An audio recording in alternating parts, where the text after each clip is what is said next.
पापा जी काम फिर बढ़ने वाला है। बोलो। हम ना फार्म हाउस बनाने की सोच रहे हैं कहाँ पे? सामने। Farm house?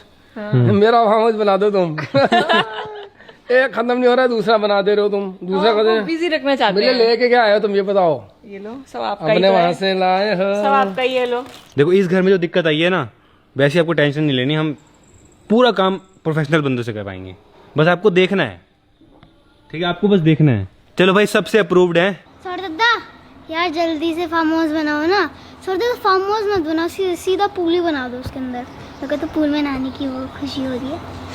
सब एक साथ बनेगा? नहीं सब एक साथ नहीं बनेगा, सबसे पहले पूल बनेगा। आज तो अलग ही खुश हो आप। तो खुश नहीं रहना चाहिए। चलो देख के आते हैं क्या?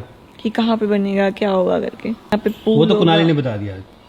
यार कुणाली आर्किटेक्ट है क्या? कुणाली ने बनाया, बता दिया, ये कोई बात है? तुम भी देख के आओ, कुणाली ने बता तुम भी दिया। देख के आओ दाओ।